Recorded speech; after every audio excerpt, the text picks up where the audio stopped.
रंगपंचमीच्या दिवशी राजेश्वर महाराजच्या मंदिरामध्ये एवढा मोठा कार्यक्रम केला जातो की तुम्ही पाहू शकता किती पब्लिक आलेली आहे इथं. तर रंगपंचमीच्या दिवशी सकाळी आलणार बॉलदा आपल्या एड्यात नाही, बॉलदा डायरेक्ट घोस घास करून टाकलं सुक्या कलरनं. पण त्याला म्हटलं आता इकडे आलेच तर कलर तर लावू द्या. तेवढ्यात आला भाऊ अक्षू म्हटलं भाऊ तू सटकन जाय म्हटलं भाऊ तू, आता आपल्या इकडे पोट्टेला तुला घोसून टाकते. आता अक्षू तर पहिलेच भरे होता वैकुपी नेत जा घडी. इकडे लहान लहान लेकरं होळी खेळून राहिले. याच्यावरून आठवण आलं की आपण तास होळी खेळलोच नाही. मग विशालला लावला फोन. विशालला म्हणलं चला आपल्या गाडीवर बस, आपण जो म्हटलं अकोल्याला होळी खेळायला पेशा. विशाला मी पोचणार भाऊ डायरेक्ट अकोल्याला. कुठं राजेश्वर महाराजच्या मंदिरात आलो. पहिले एका गडव्यात पाणी गिनी घेतला. आता पाणी टाकणं आपल्याला पिंडीवर पाणी घेतलं आपण टाकून, गर्दी तर बुराड होणार बा. दर्शन घेऊन आपण बाहेर आलो तर थोड्या वेळातच आरती चालू झाली. आरती पूर्णपणे केली. त्यानंतर गणपती बाप्पाचं दर्शन घ्यायला गेलो आपण. गणपती बाप्पा मोरया. गणपती बाप्पाचं दर्शन घेऊन जसं बाहेर गेलो तशी पोट्ट्यानं रंगपंचमी खेळणं चालू केलं बा. एवढी पब्लिक की तुम्हाला काय सांग, कलर लाल गुलाबी सारे गुलाल गिलाल सारा सुक्का कलर वला कलर सारे फेकपाक करत जात. पब्लिक एवढी की काय सांगा तुम्हाला.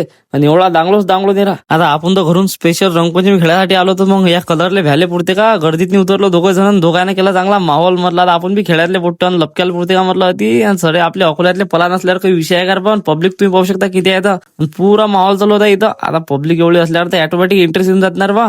रंगपंचमी खेळासाठी एवढी पब्लिक आली होती की पूर्ण मंदिरामध्ये उभं राहिले पण जागा नाही. तुम्ही पब्लिक पाहू शकता किती आहे. आज तुम्ही विचार करा एवढे जण आले तर गाड्या कुठे लावल्या असतील तर गाड्याची पार्किंग हे जे आहे ना मंदिराच्या मागच्या साईडला केली होती. आता आपल्याला बिन घर जायला उशीर आला. घरून फोनवर आले. घरून गेलो तर टकाटक होतो आपण. आता घरी चाललो सारे कपडे गिपडे भरून कलर गिलर लावून चाललो. तर आजच्यासाठी एवढंच मित्रांनो. भेटू पुढच्या ब्लॉग मध्ये. तुम्हाला जर असेच इंटरेस्टिंग ब्लॉग पाहायचे असतील तर आपल्या आयडीला पटापट फॉलो करून घ्या.